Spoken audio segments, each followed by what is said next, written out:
दोस्तों नमस्कार। राजनीति विज्ञान विषय से संबंधित आज हम एक नए प्रैक्टिस सेट को सॉल्व करेंगे। प्लीज़ आप लोग वीडियो को लाइक कीजिए, शेयर कीजिए, सब्सक्राइब कीजिए ताकि हमें मोटिवेशन मिले और इसी प्रकार के प्रैक्टिस आप लोगों के लिए लेकर आएँ। तो चलिए स्टार्ट करते हैं। आज का पहला क्वेश्चन, किसके द्वारा लोक निगमों को 20वीं सदी की सबसे बड़ी संवैधानिक मौलिकता कहा गया है? तो इसका राइट आंसर हो जाएगा W.A. रॉबसन। आप देख सकते हैं W.A. रॉबसन ने लोक निगमों को 20वीं सदी की सबसे बड़ी संवैधानिक मौलिकता कहा है। अगला क्वेश्चन है, कौन यह स्वीकार करता है कि संविधान उन नियमों को कहते हैं जो सर्वोच्च सरकार की रूपरेखा निर्धारित करते हैं? तो इसका राइट आंसर हो जाएगा C.F. स्ट्रॉन्ग कहते हैं कि संविधान उन नियमों को कहते हैं जो सर्वोच्च सरकार की रूपरेखा निर्धारित करता है। प्लीज़ आप लोग वीडियो को लाइक कीजिए। अगले क्वेश्चन की बात करेंगे। C.F. स्ट्रॉन्ग यह स्वीकार करते हैं कि संविधान उन नियमों को कहते हैं जो सर्वोच्च सरकार की रूपरेखा निर्धारित करते हैं। अपनी पुस्तक लॉ ऑफ द कॉन्स्टिट्यूशन में डाइसी ने भी लिखा है कि संविधान प्रभुत्व शक्ति के प्रयोग एवं वितरण की व्यवस्था है, और स्ट्रॉन्ग का कहना है कि संविधान का उद्देश्य सरकार के कार्यों को सीमित करना है। अगला क्वेश्चन है हमारा, लिखित और अलिखित संविधान में भेद मात्रा का है, गुण का नहीं। यह कथन किस विचारक का है? तो ये गार्नर के द्वारा कहा गया है कि लिखित और अलिखित संविधान में जो भेद है वो मात्रा का है, गुण का नहीं है। आप देख सकते हैं लिखित और अलिखित संविधान में केवल मात्रा का भेद है, प्रभार का नहीं। यह कथन गार्नर का है। और वहीं लॉर्ड ब्राइस ने भी कहा है कि संविधानों का लिखित और अलिखित रूप में वर्गीकरण पूर्णतः संतोषप्रद नहीं है। स्ट्रॉन्ग के अनुसार यह मिथ्य भेद है क्योंकि कोई भी ऐसा संविधान नहीं जो पूर्ण रूप से लिखित हो। और गार्नर जो हो गया, ब्राइस, स्ट्रॉन्ग, लीकॉक, M. स्टीवर्ट आदि विद्वानों ने लिखित अलिखित संविधान के वर्गीकरण का विरोध किया है। अगले क्वेश्चन की बात करेंगे। संविधान है तो संविधान है क्या? देश का मूलभूत कानून ही संविधान है। ए इसका राइट आंसर हो जाएगा। आप देख सकते हैं संविधान एक ऐसा लेख या पत्र दस्तावेज है जो सरकार की रूपरेखा, प्रमुख कार्यों का वर्णन करता है। इसे देश का सर्वोच्च एवं मूलभूत विधि या कानून कहा जा सकता है। संविधान राज्य के समस्त अंगों, विधायिका, कार्यपालिका, न्यायपालिका को शक्तियां प्रदान करता है। अगला है, निम्न में से किस देश में एकात्मक शासन व्यवस्था नहीं है? तो एकात्मक शासन व्यवस्था किस देश में नहीं है? ऑस्ट्रेलिया इसका राइट आंसर हो जाएगा, क्योंकि ऑस्ट्रेलिया में जो है संघात्मक व्यवस्था है।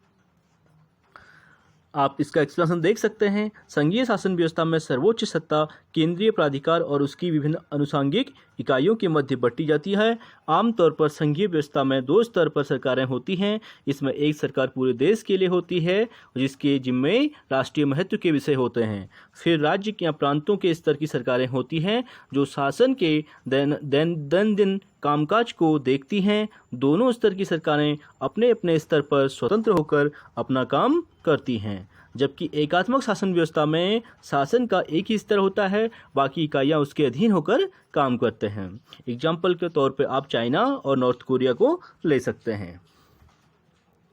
बात करेंगे विश्व के प्रमुख देशों की शासन प्रणाली की, तो फ्रांस में संसदीय अध्यक्ष व्यवस्था का मिश्रण पाया जाता है जिसे अर्ध अध्यक्षीय व्यवस्था कहा जाता है। भारत में की बात करेंगे तो संसदीय शासन प्रणाली, अमेरिका की बात करेंगे अध्यक्षीय शासन प्रणाली, ब्रिटेन की बात करेंगे संसदीय शासन प्रणाली, कनाडा की बात करेंगे संघात्मक शासन प्रणाली, ऑस्ट्रेलिया की बात करेंगे संसदीय शासन प्रणाली, और चीन की बात करेंगे समाजवादी गणराज्य यानी एकात्मक शासन प्रणाली है। एक बार सभी आप लोग प्लीज वीडियो को लाइक जरूर कीजिएगा। चलिए स्टार्ट करते हैं अगले क्वेश्चन को, और साथ ही शेयर कीजिए ताकि हमें मोटिवेशन मिले। आप लोग बिल्कुल शेयर नहीं कर रहे हैं। अगले क्वेश्चन की बात करेंगे, संविधान की अवधारणा सर्वप्रथम कहाँ उत्पन्न हुई थी? तो संविधान की अवधारणा सर्वप्रथम ब्रिटेन में उत्पन्न हुई थी। सी इसका राइट आंसर हो जाएगा। आप देख सकते हैं संविधान की अवधारणा सर्वप्रथम ब्रिटेन में उत्पन्न हुई। ब्रिटेन में आज भी संविधान का निर्माण लिखित रूप में नहीं किया गया है। ब्रिटेन का संविधान परंपराओं व रीति रिवाजों के सम्मिलन से बना है। अगला क्वेश्चन है, निम्नलिखित में से कौन विकसित संविधान का उदाहरण है? तो विकसित संविधान का उदाहरण जो है ब्रिटिश हो जाएगा यानी इंग्लैंड हो जाएगा। बी इसका भी राइट आंसर हो जाएगा। आप देख सकते हैं ब्रिटिश संविधान एक विकसित संविधान है, जबकि जर्मनी, स्विट्जरलैंड एवं भारत का संविधान लिखित एवं निर्मित संविधान है। अन्य महत्वपूर्ण तथ्यों की बात करें तो क्या हो जाएगा, ब्रिटेन के संविधान के संबंध में प्रमुख उक्तियां निम्नलिखित हैं। ब्रिटेन में संविधान जैसी कोई चीज नहीं है, ये वेजहोट के द्वारा कहा गया है। और ब्रिटिश संसद इतनी शक्तिशाली है कि शिशु को प्रौढ़ करार दे सकती है, ये डाइसी के द्वारा कहा गया है। इसीलिए जो है इंग्लैंड की संसद को बहुत पावरफुल माना जाता है। इसीलिए इंग्लैंड की संसद के बारे में एक कहावत है कि इंग्लैंड की संसद स्त्री को पुरुष, पुरुष को स्त्री बनाने के सिवा सब कुछ कर सकती है। अगला है, ब्रिटिश प्रधानमंत्री मंत्रिमंडल के निर्माण अवधि और मरण का केंद्र बिंदु है। ये किसके द्वारा कहा गया था, लास्की के द्वारा। ब्रिटेन की संसद के स्पीकर सर टॉमस हैंगरफोर्ड विश्व के पहले स्पीकर थे और जर्मनी के संविधान को वाइमर संविधान कहा जाता है। अगला क्वेश्चन है, सूची 1 को सूची 2 से मिलाने की बात कर रहा है। तो सूची 1 को सूची 2 से मिला देते हैं, देखते हैं इसमें। तो इसका राइट आंसर हो जाएगा, पहले है अमेरिका का संविधान। तो अमेरिका का संविधान कब बना था, तो इसका जो हो जाएगा देख लेते हैं आपको आगे। तो अमेरिका का संविधान 1789 में लागू हुआ था और 1776 में बना था। और फ्रांस की संविधान की बात करें तो 4 अक्टूबर 1958 को फ्रांस का संविधान बना था। ब्रिटेन की संविधान की बात करेंगे तो 1215 के मैग्ना कार्टा एवं 1628 के पिटिशन ऑफ राइट्स को ही ब्रिटेन का संविधान कहा जाता है।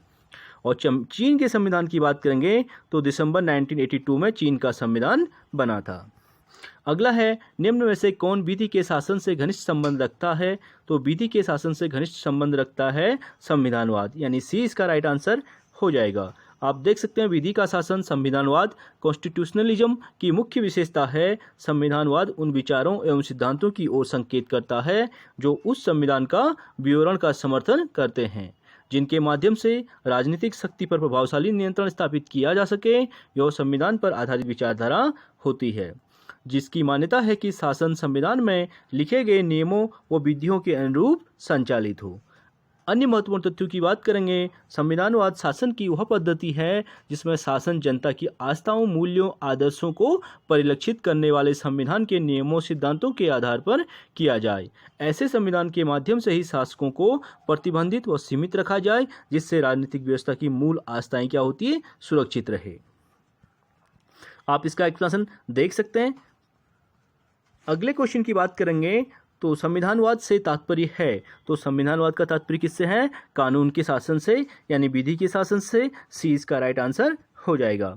संविधानवाद होता है, क्या होता है, गतिशील यानी डायनामिक होता है। बी इसका राइट आंसर हो जाएगा। आप देख सकते हैं संविधानवाद एक गत्यात्मक अवधारणा है।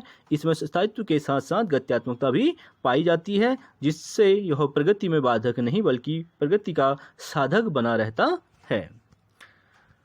अन्य महत्वपूर्ण तथ्यों को आप रीड कर सकते हैं। अगले क्वेश्चन की बात करेंगे, ब्रिटेन में वित्त मंत्रालय को कहते हैं। तो ब्रिटेन में वित्त मंत्रालय को क्या कहा जाता है, राजकोष विभाग कहा जाता है। ब्रिटेन में वित्त मंत्रालय को राजकोष विभाग यानी हेयर मजिस्ट्री टर्सरी कहते हैं। इस विभाग के प्रमुख कैबिनेट मंत्री को चांसलर ऑफ द एक्सचेकर कहते हैं और उल्लेखनीय है कि वर्तमान में इस पद पर जॉर्ज ऑसबॉर्न हैं।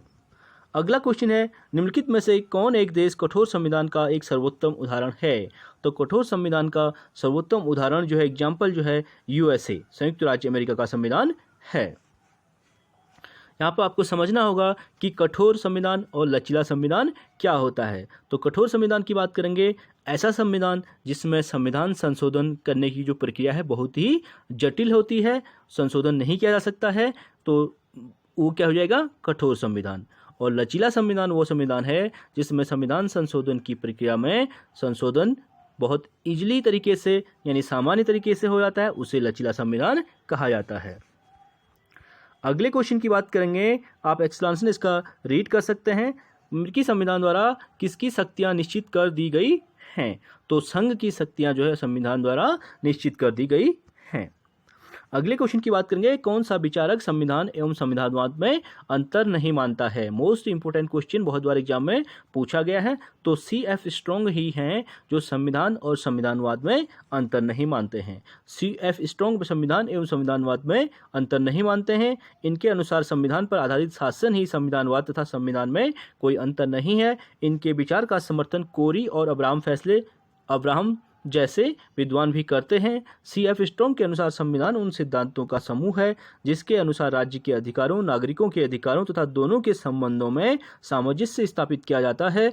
कोरी एवं अब्राहम के अनुसार संविधान जो है स्थापित संविधान के निर्देशों के अनुसार शासन को संविधानवाद माना जाता है। आप इसकी विशेषताएं देख सकते हैं संविधानवाद की। अगले क्वेश्चन की बात करेंगे, अमेरिकी प्रणाली में निहित शक्तियों का अर्थ है। तो अमेरिकी प्रणाली में निहित शक्तियों का अर्थ क्या है? संघीय सरकार की को वे शक्तियां भी मिल सकती हैं जो संविधान में स्पष्टतः उल्लेखित नहीं है। आप देख सकते हैं इसका एक्सप्लेनेशन। अगले क्वेश्चन की बात करेंगे, राजनीतिक दल न्यूनाधिक संगठित उन नागरिकों का समूह होता है जो राजनीतिक इकाई के रूप में कार्य करता है और जिसका उद्देश्य अपने मतदान बल के प्रयोग द्वारा सरकार पर नियंत्रण करना व अपनी सामान्य नीतियों को क्रियान्वित करना होता है। निम्नलिखित में से किस राजनीतिक विचारक ने दल की उपयुक्त परिभाषा दी है? तो ये गेटेल के द्वारा दी गई है। बी इसका राइट आंसर हो जाएगा। आप देख सकते हैं राजनीतिक दल की उपयुक्त परिभाषा गेटेल द्वारा दी गई। राजनीतिक दल लोकतंत्र के प्राण हैं। बिना राजनीतिक दल के लोकतंत्र सुचारू रूप से कार्य नहीं कर सकता। प्रोफेसर मुनरो ने भी लोकतांत्रिक शासन दलीय शासन का ही दूसरा नाम माना है। अगले क्वेश्चन की बात करेंगे, आप देख सकते हैं अन्य विद्वानों की परिभाषाएं राजनीतिक दलों के बारे में, एडमंड बर्क और न्यूमैन को। अगले क्वेश्चन की बात करेंगे, फ्रांस में सरकार और राष्ट्रपति के बीच जटिल संबंध हैं, इसका कारण है। तो इसका कारण कौन सा हो जाएगा? एक मिलीजुली राष्ट्रपति संसदीय प्रणाली की सरकार। प्लीज़ आप लोग वीडियो को लाइक कीजिए, शेयर कीजिए। आगे आगामी नेट का एग्जाम आपका 1 महीना और मिल चुका है, आगे चले गया है। आप क्लासों को रिवीजन कीजिए, आपके लिए बहुत ही लाभदायक सिद्ध होंगी। आप इसका एक्सप्लेनेशन रीड कर सकते हैं। और UP TGT, RPSC first grade, second grade सभी के लिए इंपॉर्टेंट क्लासें हैं, ताकि आप लोग वीडियो को लाइक भी करें और देखें भी और शेयर भी करें।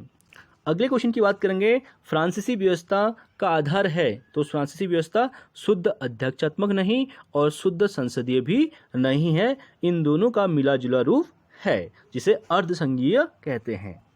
अगला क्वेश्चन है, हम एक संविधान के अंतर्गत कार्य करते हैं किंतु संविधान वह है जैसा कि न्यायाधीश बतलाते हैं कि वह यह कहता है। यह जिस न्यायपालिका के विषय में है वह क्या है?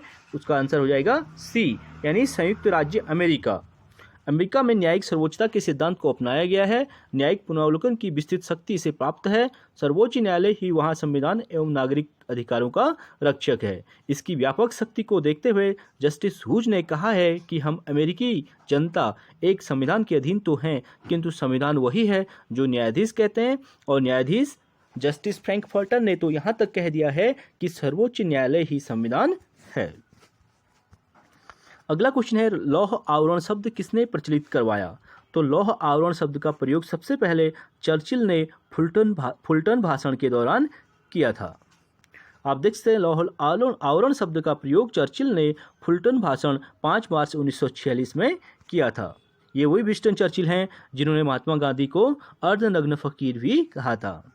अगले क्वेश्चन की बात करेंगे, निम्नलिखित में से शक्ति संतुलन की विशेषता कौन सी नहीं है? तो शक्ति संतुलन की जो विशेषता नहीं है, शक्ति संतुलन की स्थापना स्वतः हो जाती है, स्वतः नहीं होती है, इसलिए सी इसमें रॉन्ग हो जाएगा। आप देख सकते हैं शक्ति संतुलन अंतर्राष्ट्रीय संबंधों में सबसे पुराना व महत्वपूर्ण सिद्धांतों में से एक है। शक्ति संतुलन की निम्नलिखित विशेषताएं होती हैं, आप इन विशेषताओं को रीड कर सकते हैं। अगले क्वेश्चन की बात करेंगे, फ्रांस की राज्य क्रांति का स्वरूप क्या था? तो फ्रांस की राज्य क्रांति का जो स्वरूप था वो मध्यम वर्ग, जिसे बुर्जुआ वर्ग के नाम से जाना जाता है। ए इसका राइट आंसर हो जाएगा। आप देख सकते हैं फ्रांसीसी क्रांति 1789 टू 1799 फ्रांस के इतिहासकारों, राजनीतिक और सामाजिक उथल-पुथल और आमूल परिवर्तन की अवधि थी। इसके दौरान फ्रांस की सरकारी संरचना जो पहले कुलीन और कैथोलिक पादरियों के लिए सामंती विशेषाधिकारों के साथ पूर्णतः राजशाही पद्धति पर आधारित थी, में आमूल परिवर्तन हुए और यह नागरिकता और अविच्छेद अधिकारों के प्रबोधन सिद्धांतों पर आधारित हो गई। फ्रांस की राज्य क्रांति का स्वरूप बुर्जुआ या फिर मध्यम वर्ग था। अगला है, फ्रांसीसी क्रांति का नारा था। तो फ्रांसीसी क्रांति का नारा क्या था? स्वतंत्रता, समानता और बंधुत्व। मोस्ट इंपोर्टेंट क्वेश्चन है, बहुत बार पूछा गया है। आप देख सकते हैं फ्रांसीसी क्रांति का नारा स्वतंत्रता, समानता और बंधुत्व था। इन शब्दों को फ्रांस का आदर्श वाक्य भी माना जाता है। और फ्रांस की क्रांति कब हुई थी? 1789 ईस्वी में हुई थी। नौ उपनिवेशवाद के संबंध में क्या सही है? मोस्ट इंपोर्टेंट क्वेश्चन, नौ उपनिवेशवाद के संबंध में क्या सही है? तो उपयुक्त सभी राइट हो जाएंगे। नौ उपनिवेशवाद है क्या, देखते हैं। नौ उपनिवेशवाद प्रभाव क्षेत्र का साम्राज्य है। यह आधुनिक साम्राज्यवाद है। यानी नौ उपनिवेशवाद का ही एक नया रूप है। नौ उपनिवेशवाद में एक शक्तिशाली राष्ट्र से और अपेक्षाकृत एक कम शक्तिशाली राष्ट्र का संबंध आर्थिक उपनिवेश अथवा उपद्रव का होता है। इसमें बहुराष्ट्रीय कंपनियों द्वारा खनिज संपदा, एक उपभोक्ता, व्यापार पर नियंत्रण आदि साधनों का प्रयोग किया जाता है। उपयुक्त सभी राइट हो जाएंगे। आप देख सकते हैं विकसित देशों द्वारा विकासशील देशों के आंतरिक मामलों में प्रत्यक्ष या परोक्ष रूप से किए जाने वाले हस्तक्षेप को नौ उपनिवेशवाद यानी न्यू कॉलोनियलिज्म कहा जाता है। प्रश्न में दिए गए तीनों कथन नौ उपनिवेशवाद के संबंध में सही हैं। अन्य महत्वपूर्ण तथ्यों की बात करेंगे तो आप देख सकते हैं, इसको रीड कर सकते हैं। अगले क्वेश्चन की बात करेंगे, जीवन स्वतंत्रता और सुखानुसरण तथ्य है। तो जीवन स्वतंत्रता और सुखानुसरण का जो तथ्य है ये अमेरिका के स्वतंत्रता घोषणा पत्र का संबंध रखता है। यानी ए इसका राइट आंसर हो जाएगा, अमेरिका के स्वतंत्रता घोषणा पत्र से। आप देख सकते हैं अमेरिकी स्वतंत्रता घोषणा पत्र डिक्लेरेशन ऑफ द इंडिपेंडेंस एक राजनीतिक दस्तावेज है जिसके आधार पर इंग्लैंड के 13 उत्तर अमेरिकी उपनिवेशों ने 4 जुलाई 1776 को स्वयं को इंग्लैंड से स्वतंत्र घोषित कर लिया था। इस घोषणा पत्र में कहा गया कि हम सिद्धांतों को स्वयं सिद्ध मानते हैं कि सभी मनुष्य समान पैदा हुए हैं और उन्हें अपने सृष्टा द्वारा कुछ अविच्छिन्न अधिकार मिले हैं। जीवन, स्वतंत्रता और सुख की खोज इन्हीं अधिकारों में है। अन्य महत्वपूर्ण तथ्यों की बात करेंगे तो अमेरिकी निवासियों ने ब्रिटिश शासन सत्ता की दमन नीति के विरोध में 1775 में संघर्ष प्रारंभ किया। वो जल्द ही स्वतंत्रता संग्राम में परिणत हो गया। थॉमस जेफरसन ने यह घोषणा पत्र तैयार किया था जो कि प्राकृतिक अधिकारों के दार्शनिक सिद्धांतों पर आधारित था। अगला क्वेश्चन है, ब्रिटिश युग के कौन सा प्रशासनिक सुधार आयोग नहीं बना था? तो ब्रिटिश युग में जो कौन सा प्रशासनिक सुधार आयोग नहीं बना था? माउंटबेटन आयोग ये नहीं बना था। माउंटबेटन आयोग का संबंध इंडिया से है, इसीलिए एचिसन आयोग, ली आयोग और इस्लिंगटन आयोग का संबंध है। आप देख सकते हैं भारत में प्रशासनिक सुधार के दृष्टिकोण से ब्रिटिश शासन के दौरान एचिसन जो आयोग बनाया गया था 1886 से, मोस्ट इंपोर्टेंट है। एचिसन आयोग की स्थापना कब की थी? 1886 में। ली आयोग जो बनाया था 1923 में, 1923 में, और इस्लिंगटन आयोग की स्थापना 1912 में बनाए गए माउंटबेटन योजना वर्ष 1947 में भारत विभाजन से संबंधित है। स्वनिर्णय का सिद्धांत द्विधारी तलवार है, यह किसने कहा था? स्वनिर्णय का सिद्धांत जो है दुधारी तलवार के समान है, ये कहा था सी। इसका राइट आंसर हो जाएगा, इसका राइट आंसर बी हो जाएगा, लॉर्ड कर्जन के द्वारा कहा गया था। स्वनिर्णय का सिद्धांत दुधारी तलवार है, ये लॉर्ड कर्जन के द्वारा कहा गया था। आप देख सकते हैं स्वनिर्णय का सिद्धांत दुधारी तलवार है, यह कथन लॉर्ड कर्जन का है जिसे उन्होंने 1923 के लुसाने पीस कॉन्फ्रेंस में स्वनिर्णय के अधिकार की आलोचना करते हुए कहा था। अगला क्वेश्चन है, फ्रांस का वर्तमान संविधान किस गणतंत्र के नाम से जाना जाता है? तो फ्रांस का वर्तमान संविधान जो है पंचम गणतंत्र के नाम से जाना जाता है, यानी सी इसका राइट आंसर हो जाएगा। फ्रांस का संविधान पंचम गणतंत्र के नाम से जाना जाता है। फ्रांस में राजतंत्र को समाप्त करने के लिए कई महान क्रांतियां हुई जिससे प्रभुसत्ता को जनसाधारण में निहित करने और व्यक्तिगत अधिकारों को व्यापक बनाने तथा साथ ही केंद्रीकरण को और अधिक सुदृढ़ बनाने में सहायता मिली।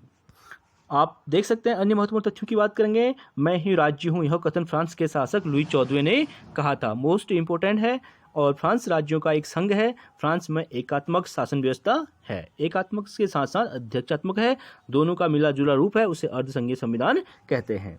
अगला है, निम्न में से कौन सा युग्म गलत है पूछा गया है? तो अमेरिका एक स्पीकर सदैव स्पीकर, तो ये इसमें रॉन्ग हो जाएगा। फ्रांस में संवैधानिक परिषद को सर्वोच्च संवैधानिक अधिकारिता प्राप्त है और स्विट्जरलैंड में लैंड्सजीमेंट यानी कैंटोनल असेंबली प्रत्यक्ष लोकतंत्र का एक प्राचीनतम प्रकार है और केंद्रीय सैन्य आयोग का गठन 18 जून 1983 को चीन में किया गया। अमेरिका में स्पीकर का चुनाव जो है बहुमत द्वारा होता है, एक बार स्पीकर सदैव स्पीकर नहीं होता है। अगला क्वेश्चन है, निम्नलिखित में से किसने सर्वोच्च न्यायालय को कांग्रेस का तृतीय सदन कहा था? मोस्ट इंपोर्टेंट क्वेश्चन, तो ये किसके द्वारा? लास्की के द्वारा कहा गया था। हेरोल्ड लास्की का मानना था कि सर्वोच्च न्यायालय को कांग्रेस का तृतीय सदन हेरोल्ड लास्की के द्वारा कहा गया था। अमेरिका में न्यायिक सर्वोच्चता के सिद्धांत को अपनाया गया, जिससे वहां सर्वोच्च न्यायालय को काफी विस्तृत शक्तियां प्रदान की गई। विधि की उचित प्रक्रिया के आधार पर उसे न्यायिक पुनरावलोकन की विस्तृत शक्ति प्राप्त है, जिसके द्वारा वह कांग्रेस या अमेरिकी संसद द्वारा बनाए गए नए कानूनों का परीक्षण कर सकता है। इसी संदर्भ में लास्की ने इसे कांग्रेस का तृतीय सदन कहा है। इसके अलावा लास्की ने इसे तृतीय सदन, थर्ड चैम्बर और सुपर चैम्बर भी कहा है की संज्ञा दी है। अगला है, निम्नलिखित में से किस देश में प्रशासनिक न्यायालयों की विस्तृत व्यवस्था है? तो प्रशासनिक न्यायालयों की जो विस्तृत व्यवस्था कहाँ है? फ्रांस में, यानी ए इसका राइट आंसर हो जाएगा। आप देख सकते हैं, एक्सप्लेनेशन का रीड कर सकते हैं। अगले क्वेश्चन की बात करेंगे, प्रशासकीय विधि किस संविधान की मुख्य विशेषता है? तो प्रशासकीय जो विधि है वो फ्रांस की मुख्य विशेषता है। विधि का शासन जिस प्रकार की समानता को प्रतिस्थापित करता है वह कौन सा है? तो 34 का राइट आंसर हो जाएगा बी, यानी विधि का शासन या कानून का शासन, रूल ऑफ लॉ का अर्थ है कि कानून सर्वोपरि है तथा वह सभी लोगों का समान रूप से लागू होता है। विधि का शासन जिस प्रकार की समानता को प्रतिस्थापित करता है वह प्रक्रियात्मक समानता है। अगला क्वेश्चन है, विधि की उचित प्रक्रिया न्यायिक व्यवस्था का एक आवश्यक लक्षण है। किसमें है ये? यूएसए में। विधि की उचित प्रक्रिया की व्यवस्था यूएसए के संविधान में की गई है। आप देख सकते हैं, अमेरिकी संविधान में कानून की उचित प्रक्रिया ड्यू प्रोसेस ऑफ लॉ शब्दावली अपनाया गया है, जबकि भारतीय संविधान में जापानी संविधान की शब्दावली कानून द्वारा स्थापित प्रक्रिया प्रोड्यूसर एस्टैब्लिश्ड बाय लॉ को अपनाया गया है। अगले क्वेश्चन की बात करेंगे, निम्नलिखित में से किस वाद में अमेरिकी मुख्य न्यायाधीश मार्शल ने न्यायिक पुनरावलोकन की अवधारणा को परिभाषित किया था? तो ये क्या था? मार्बरी बनाम मेडिसन, यानी सी इसका राइट आंसर हो जाएगा। आप देख सकते हैं, मार्बरी बनाम मेडिसन यूएसए 137 1803 1803 के वाद में अमेरिकी मुख्य न्यायाधीश मार्शल ने न्यायिक पुनरावलोकन की अवधारणा को परिभाषित किया था। इसका उद्देश्य कानून की वैधानिकता की जांच करना था।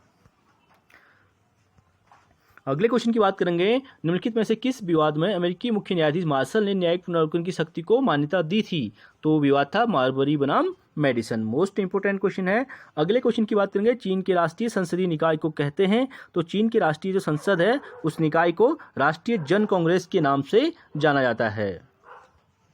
आप देख सकते हैं, चीन के राष्ट्रीय संसदीय निकाय को राष्ट्रीय जन कांग्रेस यानी नेशनल पीपल्स कांग्रेस कहते हैं। यह चीन गणराज्य की राष्ट्रीय विधायिका है। इसका चुनाव 5 वर्ष के कार्यकाल के लिए होता है। एक बार आप सभी लोग भी वीडियो को लाइक जरूर कीजिएगा, उससे हमें मोटिवेशन मिलता है। अगले क्वेश्चन की बात करेंगे, निम्न में से कौन सा एक कथन चीन के संदर्भ में सही नहीं है? तो चीन के संदर्भ में कौन सा सही नहीं है? सांस्कृतिक क्रांति 1964 से 1974 सफल नहीं हुई थी। इसी को सांस्कृतिक क्रांति कहते हैं, जो माओ से तुंग के द्वारा दी गई थी। सांस्कृतिक क्रांति जनवादी गणराज्य चीन में माओ से तुंग द्वारा चलाए गए एक सामाजिक राजनीतिक आंदोलन का हिस्सा थी, जो 1966 को शुरू हुई थी और यह क्रांति 10 वर्षों तक चली थी। अन्य महत्वपूर्ण तथ्यों की बात करेंगे तो माओ से तुंग या माओ जेडोंग के नाम से भी जाने जाते हैं। ठीक है, 1893 जन्म हुआ था और 1976 में इनकी मृत्यु हुई थी। चीनी क्रांतिकारी, राजनीतिक विचारक और साम्यवादी कम्युनिस्ट दल के नेता थे। इन्हीं के नेतृत्व में चीन में क्रांति सफल हुई और इनके द्वारा प्रतिपादित सिद्धांत माओवाद के नाम से जाना जाता है। आइजा बर्लिन ने टू कॉन्सेप्ट ऑफ लिबर्टी में क्या प्रतिपादित नहीं किया? तो आइजा बर्लिन ने two concept of liberty book लिखी थी, उसमें जो प्रतिपादन नहीं किया, सामाजिक आर्थिक असमानता को राज्य के कार्यक्षेत्र के भीतर माना। तो ये इसमें रॉन्ग हो जाएगा। आइजा बर्लिन ने अपने निबंध टू कॉन्सेप्ट ऑफ लिबर्टी के अंतर्गत स्वतंत्रता और समानता को 2 स्वतंत्र मूल्यों के रूप में प्रतिपादित किया, परंतु बाद में उन्होंने स्वतंत्रता को केंद्रीय मूल्य माना है। अगला क्वेश्चन है, लॉर्ड सभा जब ब्रिटेन के सर्वोच्च न्यायालय के रूप में कार्य करती है तो उस समय हाउस ऑफ लॉर्ड्स में कितने सदस्य कार्यवाही में भाग लेते हैं? तो सिर्फ कानूनी सदस्य उस टाइम भाग लेते हैं, यानी सी इसका राइट आंसर हो जाएगा। आप देख सकते हैं, लॉर्ड सभा जब ब्रिटेन के सर्वोच्च न्यायालय के रूप में कार्य करती है तो उस समय हाउस ऑफ लॉर्ड्स में मात्र कानूनी सदस्य जिन्हें न्यायिक क्षेत्र में उच्च स्थान या विशेषज्ञता प्राप्त हो या ऐसे किसी पद पर रह रहे हो न्यायाधीश के रूप में बैठते हैं। इनके निर्णय जो होते हैं अंतिम होते हैं।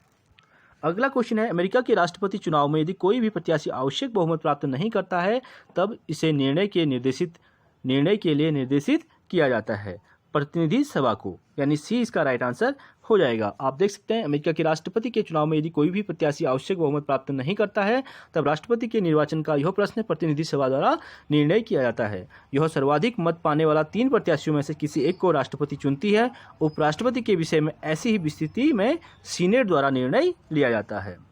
अगला क्वेश्चन है, किसी देश में उच्च सदन अथवा द्वितीय सदन विश्व का सर्वाधिक शक्तिशाली सदन माना जाता है? तो इसका राइट आंसर हो जाएगा अमेरिका। किस विश्व के अधिकांश उच्च सदन या द्वितीय सदन अपनी शक्ति खो बैठे हैं, केवल अपनी संवैधानिक प्रतिष्ठा के हकदार बनकर रह गए हैं। विश्व के द्वितीय सदनों की शक्ति में सामान्य ह्रास के बावजूद अमेरिका के सीनेट अर्थात वहां के द्वितीय सदन ने अपना प्रथम स्थान बरकरार रखा है। जिस प्रकार हमारे यहाँ राज्यसभा को द्वितीय सदन कहा जाता है, उच्च सदन कहा जाता है, अमेरिका में सीनेट को ही उच्च सदन या द्वितीय सदन के रूप में जाना जाता है। वर्तमान अमेरिकी राष्ट्रपति का यह कौन सा कार्यकाल है? तो इसका राइट आंसर हो जाएगा द्वितीय। ये करंट का क्वेश्चन है, ये इंपॉर्टेंट नहीं है। आप देख सकते हैं बराक ओबामा से संबंधित है, ये उनका द्वितीय कार्यकाल था।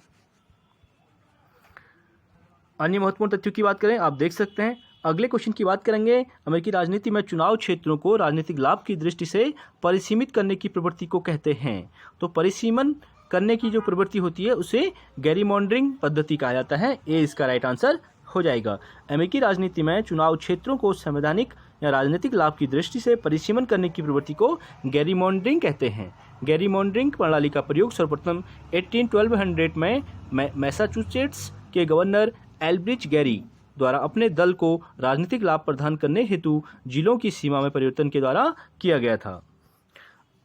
अगला है, अमेरिकी राष्ट्रपति की शक्तियां हैं। तो अमेरिकी राष्ट्रपति की शक्तियां हैं प्रमुखतः कार्यकारी शक्तियां हैं। ए इसका राइट आंसर हो जाएगा। आप देख सकते हैं राष्ट्रपति नियमों, विनियमों तथा अनुदेशों को, जिन्हें कार्यकारी आदेश कहते हैं, जारी कर सकता है। तो संघीय अभिकरणों के लिए कानूनी रूप से अभिमान्य होते हैं तथा इनके लिए कांग्रेस के अनुमोदन की आवश्यकता नहीं होती है।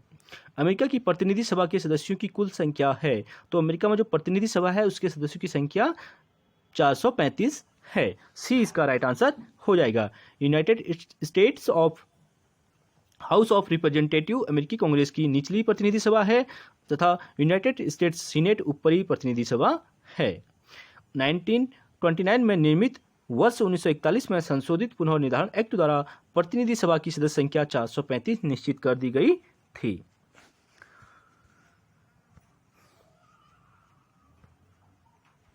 अगला है, जो बाइडेन अमेरिका के वर्तमान क्या हैं? तो उस टाइम उपराष्ट्रपति थे, तो उस टाइम के लिए सी राइट आंसर हो जाएगा। अगला क्वेश्चन है, बहुदलीय व्यवस्था नहीं पाई जाती है। तो बहुदलीय व्यवस्था कहाँ नहीं पाई जाती है? क्यूबा में। क्यूबा में जो है एकात्मक शासन प्रणाली पाई जाती है। तो डी इसका राइट आंसर हो जाएगा। आप देख सकते हैं क्यूबा लैटिन अमेरिका का एक समाजवादी गणतंत्र है। वर्ष 1959 में फिदेल कास्त्रो के नेतृत्व में क्रांति के फलस्वरूप क्यूबा में तानाशाही और सर्वाधिकारवादी व्यवस्था से मुक्ति प्राप्त हुई और एक दलीय जनतंत्र की नींव रखी गई थी। अमेरिकी सीनेट विधायिका का क्या होता है?